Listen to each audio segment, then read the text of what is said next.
Everyone, welcome to my channel. I am Srishti Tyagi और आज मैं आप सभी के लिए लेके आई हूँ बल तथा गति के नियम, जो कि हमारे क्लास 9 का टॉपिक है। चैप्टर नंबर 9 के ऊपर हमारे हिंदी में नोट्स। तो चलिए हम स्टार्ट करते हैं। सबसे पहले मैं आपको ये बता दूँ, ये जो आपका चैप्टर है बल तथा गति के नियम, ये हमारे फिजिक्स का चैप्टर है और ये जो नोट्स हैं वो आपको हिंदी भाषा में मिलेंगे और ये हमारे यूपी बोर्ड के सिलेबस के अकॉर्डिंग है। तो चलिए हम सबसे पहले स्टार्ट करते हैं। बल क्या होता है? किसी भी कार्य को करने के लिए या तो हमें वस्तु खींचनी पड़ती है या धकेलनी पड़ती है। इसे खींचने और धकेलने को ही बल कहा जाता है। अब जैसे कि आप देखिए इस वीडियो में, अगर मैं इस नोटबुक को ऊपर या नीचे कर रही हूँ तो उसके लिए भी मुझे क्या लगाना पड़ रहा है? बल। जैसे कि और क्या उदाहरण हो सकते हैं हमारे? दरवाजे को खोलने के लिए या तो दरवाजे को बंद करने के लिए हमें क्या लगाना पड़ता है? बल लगाना पड़ता है। अलमारी की किसी भी दराज को खोलने के लिए खींचना पड़ता है और बंद करने के लिए धकेलना पड़ता है। तो उस चीज़ को हम क्या कहते हैं? बल कहते हैं। या फिर हम सिंपल ये भी बोल सकते हैं कि अगर हम किसी वस्तु के ऊपर किसी वस्तु को या तो धकेलते हैं या फिर अपनी तरफ खींचते हैं तो उस चीज़ को हम क्या कहते हैं? बल कहते हैं। अब आते हैं बल के प्रभाव। बल के क्या क्या प्रभाव हो सकते हैं? बल किसी स्थिर वस्तु को गतिशील बनाता है। यदि कोई वस्तु स्थिर है, अब जैसे ये हमारी नोटबुक है, ये हमारी क्या है? स्थिर है। अगर मैं इसके ऊपर बल लगाती हूँ तो ये हमारी स्थिर से अस्थिर हो जाएगी।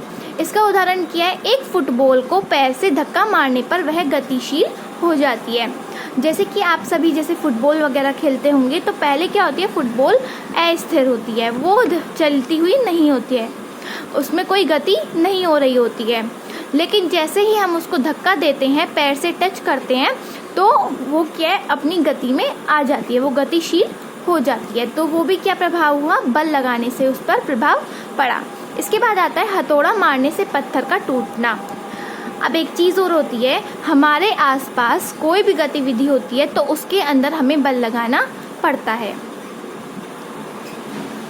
इसके बाद आता है हमारे बल के प्रकार। बल दो प्रकार के होते हैं, संतुलित बल और असंतुलित बल। सबसे पहले हम देखेंगे इसमें संतुलित बल। जब कोई वस्तु एक दूसरे को निष्प्रभावी करते हैं और उनका परिणाम नेट बल शून्य होता है तो उसे हम संतुलित बल कहते हैं। अब इसको हम आसान भाषा में ऐसे समझ सकते हैं, मान लीजिए हमारे पास कोई टेबल है और उस टेबल पे दोनों ही तरफ से बल लगाया जा रहा है और वो जो बल होगा वो इक्वल मात्रा में लगाया जाएगा, तो उस बल को हम क्या नाम दे देंगे? संतुलित बल। या फिर एक तरीके से आप ऐसे भी समझ सकते हो, अगर आप किसी वस्तु के ऊपर बल लगा रहे हो दोनों तरफ से और दोनों तरफ से ही बल इक्वल लग रहा है तो उस वो जो वस्तु है वो अपनी जगह से नहीं हिलेगी। और अगर कोई वस्तु अपनी जगह से बल लगाने पर भी नहीं हिल रही है तो उसका क्या अर्थ हुआ? कि हम उस पर संतुलित बल लगा रहे हैं, जिसका परिणाम क्या होगा? शून्य होगा। जो हमारा बल होगा वो कितना होगा? शून्य होगा। यहाँ पे आप एक ही जगह एफ भी लिख सकते हो। यहाँ पे कैपिटल एफ होता है हमारा फोर्स और फोर्स का मतलब होता है हमारा बल।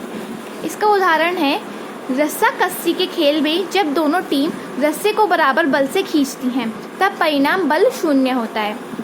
जब बहुत सारे बच्चों ने स्कूल्स में खिलाया जाता है रस्सा कस्सी, जो गेम होता है हमारा टग एंड वॉर, तो उसमें क्या होता है कि एक रस्सी को आधे बच्चे एक साइड से खींचते हैं और आधे बच्चे दूसरी साइड से खींचते हैं। और जब दोनों ही टीमें आपस में बिल्कुल इक्वल बल लगा रही होती हैं, समान बल लगा रही होती हैं खींचने के लिए, तो जो रस्सी है वो अपनी जगह से नहीं हिलती है, तो उसका जो परिणाम बल होगा वो कितना होगा? हमारा शून्य होगा।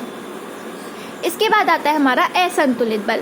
असंतुलित बल को आप इस तरीके से समझ सकते हैं कि मान लीजिए एक आपके पास टेबल है और उस टेबल पे दो लड़कियां एक ही साइड से बल लगा रही हैं तो वो अपनी जगह से हिल जाएगी। तो हमारा क्या है? एक साइड से तो बहुत सारा बल लग रहा है और दूसरी साइड से कोई बल ना लगने के कारण वो वस्तु अपनी जगह से हिल गई है, तो उस बल को हम कहते हैं असंतुलित बल।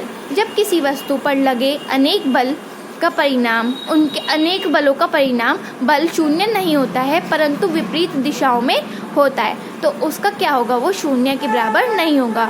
F is not equals to 0। और यहाँ पे F क्या है वो आप सभी को पता है, F को हम बोलते हैं फोर्स।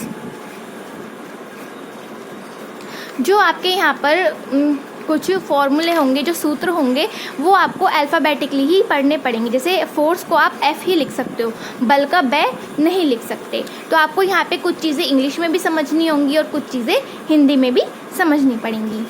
यह किसी भी स्थिर वस्तु को गतिशील कर देता है, किसी भी वस्तु के वेग को बढ़ा देता है। जब कोई वस्तु रुकी हुई है, स्थिर है, तो क्या होगा, उसका जो वेग होगा वो शून्य होगा। लेकिन अगर कोई वस्तु अपनी गति में आती है तो उसका वेग कुछ ना कुछ ज़रूर होगा। ये चीज़ हम आगे पॉइंट वाइज क्लियर करेंगे। अब बात आती है गति। सबसे पहले हम गति के नियम पढ़ने से पहले हम थोड़ा ये समझेंगे कि गति क्या होती है। गति होती है कोई भी कार्य करने की क्षमता। मान लीजिए अगर आप गति नहीं है, कोई भी वस्तु स्थिर है, तो उसका मतलब क्या है, उसमें कोई गति नहीं हो रहा है, क्योंकि उसमें कोई बल भी नहीं लगाया जा रहा है। न्यूटन के गति के नियम। न्यूटन ने गैलीलियो के सिद्धांतों का अध्ययन किया और वस्तुओं की गति का विस्तृत अध्ययन किया। अब हमने यहाँ पे दो वैज्ञानिकों के नाम सुने हैं, न्यूटन और गैलीलियो। पहले हम इनके बारे में थोड़ा जान लेते हैं, कौन होते हैं। न्यूटन नाम के एक साइंटिस्ट थे जिन्होंने गति के 3 नियम दिए थे। उन्होंने क्या किया था, जो गैलीली एक वैज्ञानिक ही थे, उन्हें मैथ्स और फिज़िक्स में बहुत ज़्यादा रुचि थी, तो उन्होंने अपनी किताबें लिखना शुरू किया। तो उनकी किताबों का अध्ययन करके, उनके सिद्धांतों का अध्ययन करके न्यूटन प्रभावित हुए और उन्होंने क्या है, गति के 3 नियम दिए। अगर आपको एग्ज़ाम में पूछा जाए कि गति के कितने नियम हैं, तो आप बता दीजिएगा गति के 3 नियम हैं। और किसने दिए थे? गति के नियम न्यूटन नाम के एक वैज्ञानिक ने, मतलब साइंटिस्ट ने दिए थे। अब हम पढ़ेंगे गति का पहला नियम। इस नियम के अकॉर्डिंग अगर कोई वस्तु रुकी हुई है तो वो रुकी हुई ही रहेगी, स्थिर है तो स्थिर ही रहेगी जब तक हम उस पर कोई बाहरी बल ना लगाएं। लेकिन अगर कोई वस्तु चल रही है तो वो चलती ही रहेगी जब तक हम उस पर कोई बल ना लगाएं। ऐसे समझिए, अब मान लीजिए ये हमारी जो नोटबुक है ये रुकी हुई है, तो अगर मैं इस पर बल लगाती हूँ इस प्रकार, तो क्या है, ये अपनी जगह से हिलना डुलना शुरू कर देगी। लेकिन अगर मैं कहूँ ये जैसे मैंने बल लगाया और ये चल रही है, तो अगर मैं बल ना लगाऊँ इसको रोकने के लिए, तो ये रुकेगी नहीं। तो हमारे गति का पहला नियम यही कहता है। किसने दिया था? न्यूटन नाम के एक वैज्ञानिक ने दिया था। तो न्यूटन ने कहा कि अगर कोई वस्तु रुकी हुई है तो वो रुकी हुई रहेगी, और अगर कोई वस्तु चल रही है, गति में है, तो वो गति में ही रहेगी जब तक उस पर कोई बाहरी बल ना लगाया जाए। इस नियम को हम जड़त्व का नियम या न्यूटन का पहला नियम भी कहते हैं। अब ये क्वेश्चन आपका एग्ज़ाम में काफ़ी नाम से आ सकता है। या तो आपको ये दे दिया जाए कि गति के नियम बताइए, गति का पहला नियम बताइए, न्यूटन का पहला नियम बताइए, या फिर जड़त्व का नियम बताइए। तो गति के पहले नियम को हम जड़त्व का नियम भी कहते हैं। यहाँ पर देखिए आप, गति के पहले नियम के अनुसार यदि कोई वस्तु अपनी स्थिर अवस्था या समान रेखा अवस्था में है तो वह उसी अवस्था में रहेगी जब तक उस पर कोई बाहरी बल ना लगाया जाए। इसके बाद आता है हमारा न्यूटन का दूसरा नियम। ये थोड़ा हमारा इम्पॉर्टेंट नियम है, क्योंकि क्वेश्चन में जो क्वेश्चन आता है हमारा एग्ज़ाम में, वो थोड़ा टीचर क्या सोचते हैं कि दूसरा नियम काफ़ी बच्चे छोड़ देते हैं क्योंकि उन्हें ठीक से क्लियर कॉन्सेप्ट नहीं हो पाता है, तो टीचर उसी क्वेश्चन को एग्ज़ाम में देती है। बट हम आपको अच्छे से समझाएंगे। इससे पहले सबसे पहले आप वीडियो को लाइक कर दीजिए, कमेंट कीजिए और चैनल को सब्सक्राइब कीजिए। तो चलिए अब हम देखते हैं न्यूटन का दूसरा नियम। इस नियम के अनुसार किसी वस्तु का संवेग के परिवर्तन की दर उस पर लगने वाली असंतुलित बल से समानुपातिक होती है। अभी इसको बाद में समझेंगे हम। एक हमारा फॉर्मूला होता है F = ma, जहाँ पे हमारा F क्या है? फोर्स, m मास और a हमारा एक्सेलरेशन। अब आप लोग यहाँ पे देखिए, हमारा सूत्र है F = ma, जहाँ पे हमारा क्या दिया हुआ है? F क्या होता है? हमारा फोर्स, जिसको हम बल कहते हैं। m क्या होता है? मास, जिसका मतलब होता है द्रव्यमान, और a होता है हमारा एक्सेलरेशन, मतलब त्वरण। इस सूत्र के अनुसार अगर हमारा बल ज़्यादा होगा तो हमारा जो वस्तु है उसका मास भी, मतलब द्रव्यमान भी ज़्यादा होगा। एक और तरीका इसको समझने का, अगर किसी वस्तु का द्रव्यमान मतलब मास ज़्यादा होगा तो उसके ऊपर हमें ज़्यादा बल लगाना पड़ेगा। जैसे कि हम उदाहरण से समझ सकते हैं, अगर कोई छोटा पत्थर होगा तो उसको हटाने के लिए हमें कम बल लगाना पड़ेगा, कम फोर्स लगानी पड़ेगी। लेकिन अगर कोई पत्थर बहुत बड़ा है तो उसको हटाने के लिए हमें ज़्यादा बल लगाना पड़ेगा। और जैसे ही हमारा बल बढ़ता है, मास बढ़ता है, तो उसी के अकॉर्डिंग हमारी जो त्वरण है, एक्सीलरेशन है, वो भी हमें बढ़ानी पड़ती है। त्वरण का मतलब क्या होता है? बल तो हमने समझ लिया, किसी भी वस्तु को धकेलने या फिर खींचने के लिए जो लगाया जाता है उसको हम कहते हैं बल। तब द्रव्यमान, किसी भी वस्तु में कुछ ना कुछ भार या मान होता है, कुछ ना कुछ वेट होता है, तो हम उस चीज़ को क्या कहते हैं? मास कहते हैं या द्रव्यमान कहते हैं। अब कोई भी वस्तु के ऊपर अगर बल लगाया जाएगा तो वो गति में आएगी, और जब गति में आएगी तो उस चीज़ में हमारे दो चीज़ें होती हैं। एक होती है हमारी वेलोसिटी मतलब वेग। हमारे दो वेग होते हैं, एक शुरुआती वेग और एक होता है हमारा अंतिम वेग। जैसे कि कोई ऑब्जेक्ट है, यहाँ से स्टार्ट हुआ है तो ये होगा हमारा शुरुआती वेग, और यहाँ से यहाँ पे आया तो वो हमारा कुछ ना कुछ होगा, ये होगा हमारा अंतिम वेग। तो यहाँ पे हमारा जो एक्सीलरेशन मतलब त्वरण है, मास है, वो हमारा किस चीज़ से रिलेटेड है, किस चीज़ से डिपेंड करेगा? हमारे बल पर डिपेंड करेगा। अब हम इसको कैसे समझा सकते हैं? F = ma, F is directly proportional. इस साइन को हम कहते हैं डायरेक्टली प्रोपोर्शनल, मतलब कि जो बल है वो मास और एक्सीलरेशन को सीधा सीधा प्रभावित करेगा। अगर बल बढ़ेगा तो फिर हमारे जो वस्तु है उस पर लग रहा उसका मास, उसका द्रव्यमान और उस पर लग रहा त्वरण दोनों ही बढ़ेंगे। अब इस साइन को हटा के हम क्या लगा देते हैं? k, और k होता है हमारा कांस्टेंट। जैसे कि मैंने आपको पहले भी बताया वीडियो में कि आपको यहाँ पे थोड़ा थोड़ा इंग्लिश में समझना पड़ेगा और थोड़ा थोड़ा हिंदी में, क्योंकि जो चीज़ें इंग्लिश में है वो इंग्लिश में ही रहेंगी।